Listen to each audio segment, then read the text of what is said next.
Welcome, dear viewers, to a heartwarming tale of second chances, unexpected heroism, and the transformative power of love in the high-stakes world of fine dining. Enjoy the story. The crisp winter air nipped at George Hartley's cheeks as he paced back and forth in the nearly deserted city park. At 47, he cut an impressive figure salt and pepper hair artfully tousled, a tailored wool coat hugging his still athletic frame. To any passerby, he looked every inch the successful businessman he was. But right now, none of that mattered.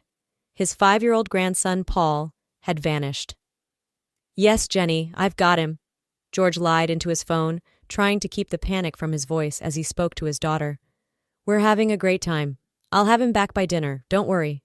He ended the call and frantically scanned the park. "Paul!" he called out, his voice echoing in the empty space. "Paul, where are you? This isn't funny anymore." George's mind raced. How could he have been so careless?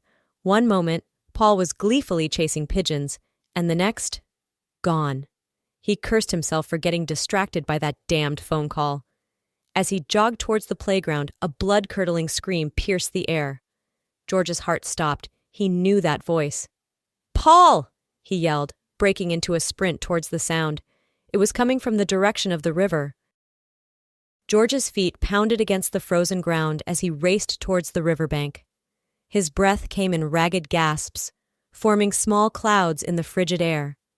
As he crested the small hill overlooking the water, his worst fears were realized. There, in the middle of a partially frozen section of the river, was Paul. The boy's small arms flailed wildly as he struggled to keep his head above the icy water. "Oh God, Paul!" George cried out, his mind blank with terror. He knew he'd never reach the boy in time. Suddenly, a blur of motion caught his eye. A woman, bundled in a threadbare coat, was dashing across the ice. She moved with surprising agility, her feet barely touching the slippery surface as she made her way towards Paul. George watched in awe and terror as the stranger reached his grandson. With strength that belied her slight frame, she plunged her arms into the frigid water and hauled Paul out. The ice creaked ominously beneath them as she began to inch her way back to shore, cradling the soaking wet child against her chest. By the time George reached the water's edge, the woman had almost made it. He waded in, heedless of the bone-chilling cold, and helped them onto solid ground. "Paul, oh thank God!" George sobbed, gathering the shivering boy into his arms. He turned to the woman who was now trembling violently, her clothes soaked through. You saved him. I can't thank you enough." The woman attempted a smile, her teeth chattering too much to speak. George made a split-second decision. "Come with us quickly. We need to get you both warm." Without waiting for a response, he scooped up Paul and gestured for the woman to follow. They hurried towards his parked Mercedes, leaving wet footprints in their wake. The opulent foyer of George's mansion was soon awash with frantic activity. Olivia, the ever-efficient housekeeper, whisked Paul away to a hot bath, leaving George alone with the mystery woman who had saved his grandson's life. "The bathroom's just down the hall," George said, gesturing. "There are plenty of towels, and I'll have Olivia bring you some dry clothes." The woman nodded gratefully and disappeared into the bathroom. George paced nervously, his mind reeling from the day's events. Who was this woman?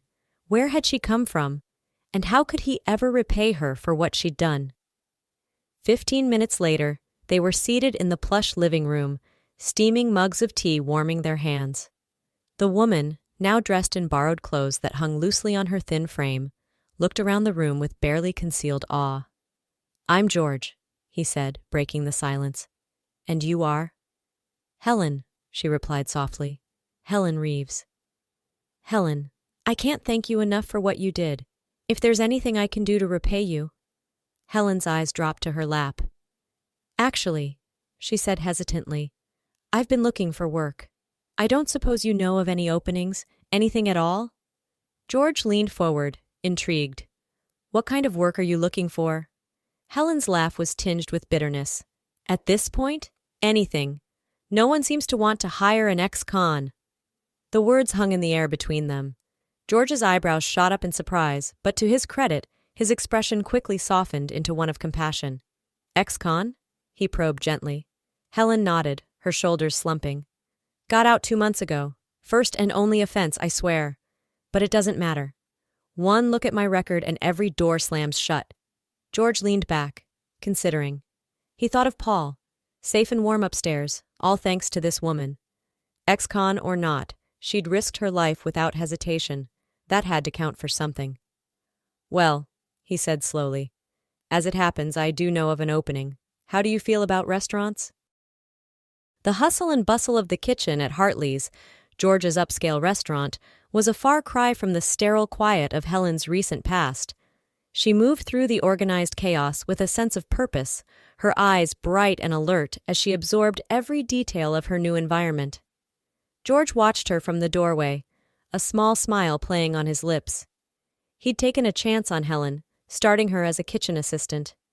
And so far, she was exceeding all expectations. She approached each task, no matter how menial, with a focus and determination that impressed even his veteran staff. As the weeks passed, George found himself spending more and more time in the kitchen, ostensibly to oversee operations, but in reality to observe Helen. There was something about her, a hidden depth, a flicker of expertise that seemed at odds with her position as a novice kitchen hand. His suspicions were confirmed one hectic Friday evening. The restaurant was packed, reservations spilling over into the bar area. In the midst of the dinner rush, George noticed Helen confidently step up to one of the cooking stations, effortlessly taking over for an overwhelmed line cook. Her movements were fluid, precise. She handled the pans with the ease of a seasoned chef, expertly plating dishes that looked like works of art. George's jaw dropped. Who was this woman? As the night wound down and the last customers trickled out, George approached Helen, who was wiping down her station. That was quite a performance, he said, causing her to start slightly. Where did you learn to cook like that? Helen's cheeks flushed, and she avoided his gaze. Oh, picked up a few things here and there. George raised an eyebrow. A few things? Helen, what I saw tonight was years of professional experience. Why didn't you tell me you were a trained chef? Helen's shoulders slumped, and when she finally met his eyes, the pain he saw there made his heart ache. Because, she said softly, that part of my life is over. Or at least, I thought it was. George's office was uncharacteristically chaotic. Papers were strewn across his usually immaculate desk, and he paced back and forth, phone pressed to his ear. Yes, Senator, I understand the importance. Of course, we'd be honored. This Friday? Yes, we'll make it work. He ended the call and slumped into his chair, running a hand through his hair. A soft knock at the door made him look up. Come in, he called out, straightening up. Arthur, his head chef and old friend, limped in, his leg encased in a bulky cast. Hey, George, you look like you've seen a ghost. What's up? George groaned. Senator Williams is coming for dinner on Friday, with a delegation of foreign diplomats. Arthur whistled low. Big fish. But we can handle it, right? I'm laid up, but the team? That's just it, George interrupted. The senator has requested a special menu, fusion cuisine with elements from each diplomat's home country.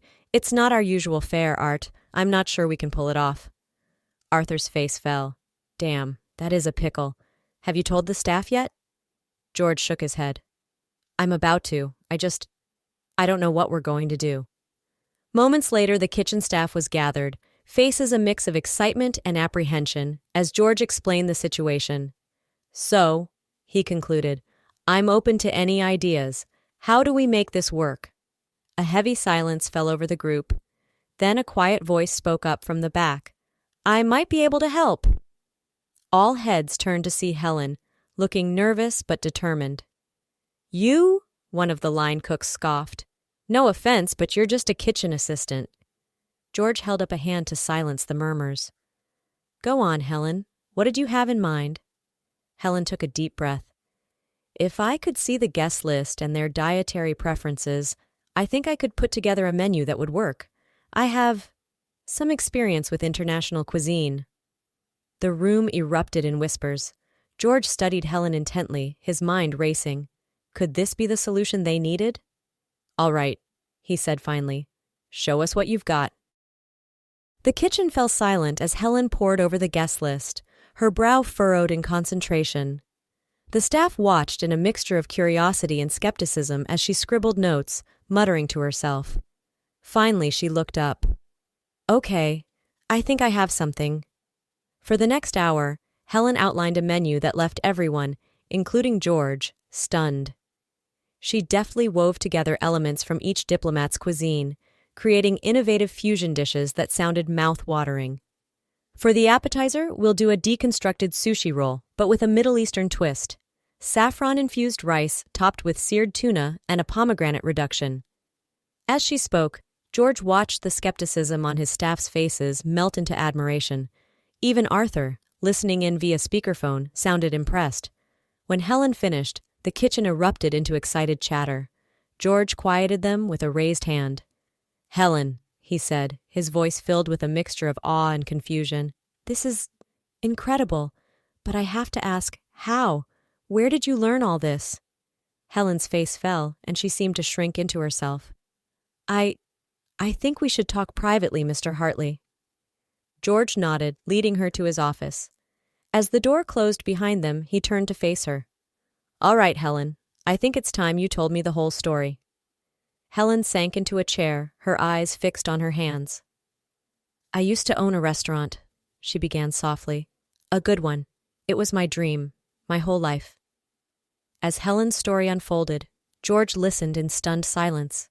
She told him about her rise in the culinary world, her marriage to a fellow restaurateur, the birth of her son, and then the embezzlement, the threats, the tragic death of her child.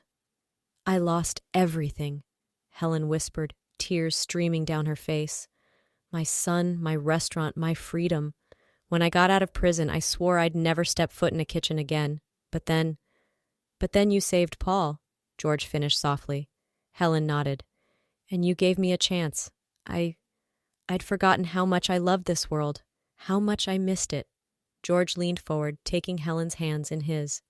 "Helen, I am so sorry for everything you've been through, but I want you to know you have a place here, not just as a kitchen assistant, but as a chef, if you want it." For the first time since he'd met her, Helen's smile reached her eyes. "I'd like that very much, Mr. Hartley." "George," he corrected gently. "Call me George." The night of the senator's dinner arrived, and Hartley's was abuzz with nervous energy. In the kitchen, Helen moved with quiet confidence, directing the staff with the ease of a seasoned conductor leading an orchestra. George watched from the sidelines, marveling at the transformation. Gone was the timid kitchen assistant. In her place stood a master chef, completely in her element. As the first dishes left the kitchen, a hush fell over the dining room. George held his breath, waiting for the reaction.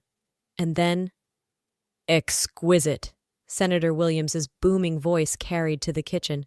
"Simply exquisite. Who is responsible for this culinary masterpiece?" George beamed with pride as he approached the table. "Senator, distinguished guests, I'm pleased to introduce you to our chef for this evening, Helen Reeves." Helen emerged from the kitchen, her cheeks flushed with exertion and excitement. As she described each dish to the enthralled diners, George couldn't take his eyes off her. She was radiant, confident, alive in a way he'd never seen before. The evening was an unqualified success. As the last of the guests departed, full of praise and promises to return, George found Helen in the kitchen, supervising the cleanup. "Helen," he said softly, causing her to turn. "That was incredible. You're incredible." Helen blushed, ducking her head. "Thank you, George, for everything, for giving me this chance." As their eyes met, George felt a flutter in his chest. He opened his mouth to speak, but the words caught in his throat. Instead, he simply smiled, wondering at the new feelings stirring within him. Weeks turned into months, and Helen's star continued to rise at Hartley's. Under her guidance, the restaurant's reputation soared to new heights. But as Helen flourished, George found himself increasingly distracted. He caught himself watching her as she worked, admiring the grace of her movements, the passion in her eyes as she created new dishes. More than once, he had to shake himself out of a daydream, wondering what it would be like to hold her, to kiss her. One evening, as they worked late going over the books, George finally gathered his courage. "Helen," he began, his voice uncharacteristically nervous, "I was wondering if you might like to have dinner with me sometime. Not here, I mean. Somewhere else. Just the two of us." Helen looked up, surprise and something else. Was it fear? Flashing in her eyes. "Oh, George, I don't think that would be a good idea." George's heart sank. "May I ask why not?" Helen sighed, setting down her pen. "You're my boss, George. And more than that, you. Successful, respected. I'm an ex-con with a past I can never fully escape. It wouldn't be right." "Helen, I don't care about any of that," George protested. "I care about you, the person you are now." But Helen shook her head firmly. "I'm sorry, George, I just can't." As she gathered her things and left, George slumped in his chair, wondering how something that felt so right could be so complicated. George's friend Arthur found him in his office, staring morosely at a glass of whiskey. "All right, spill it," Arthur demanded, settling into a chair. "What's got you looking like someone canceled Christmas?" George sighed, recounting his failed attempt to ask Helen out. Arthur listened thoughtfully, then leaned forward with a gleam in his eye. "You know," he said slowly, "there might be a way to show Helen that you see her as an equal. That restaurant of hers, it's still on the market, isn't it?" George's eyes widened as he caught on to Arthur's plan. "Art, you're a genius!" The next few weeks were a flurry of secret activity. George worked tirelessly, pulling strings and calling in favors. He had a vision, and he was determined to see it through. Finally, everything was in place. One evening, as Helen was closing up the kitchen, George approached her, trying to keep his excitement in check. "Helen, I was hoping you might join me for a short drive. There's something I'd like to show you." Helen hesitated, clearly remembering their last private conversation. But curiosity got the better of her, and she nodded. "All right, George, lead the way." As they drove through the city, Helen grew increasingly puzzled. "George, this neighborhood, it's where my old restaurant was." George simply smiled, guiding the car around one last corner. And there it was, Helen's old restaurant, but not as she remembered it. The dilapidated building she'd last seen was gone, replaced by a gleaming facade, and above the door, in elegant script, were the words, "Helen's Place." Helen gasped, her hand flying to her mouth. "George, what? What is this?" George parked the car and turned to her, his heart pounding. "It's yours, Helen, if you want it. I bought the building, renovated it. It's ready to open whenever you are." Tears welled up in Helen's eyes as she stared at the restaurant, her restaurant. "But why?" she whispered. George took a deep breath. "Because you deserve it, Helen. Because you're an incredible chef and an even more incredible person. And because I love you." Helen turned to him, her eyes wide with shock. "You love me?" George nodded, reaching out to take her hand. "I do. And I know you think we can't be together because of our different backgrounds. But Helen, don't you see? This levels the playing field. You're not my employee anymore. You're my equal. Always have been, really." Helen's lips trembled as she looked from George to the restaurant and back again. "Oh, George," she breathed. "I love you too. I have for so long, but I was so afraid." George cupped her face gently. "No more fear, Helen. What do you say? Will you take a chance on us?" In answer, Helen leaned in and kissed him, pouring all her pent-up emotion into it. When they finally parted, both were breathless and grinning like teenagers. "Is that a yes?" George asked teasingly. Helen laughed, a sound of pure joy. "Yes, George, to all of it. The restaurant, us, yes." The grand opening of Helen's Place was the talk of the town.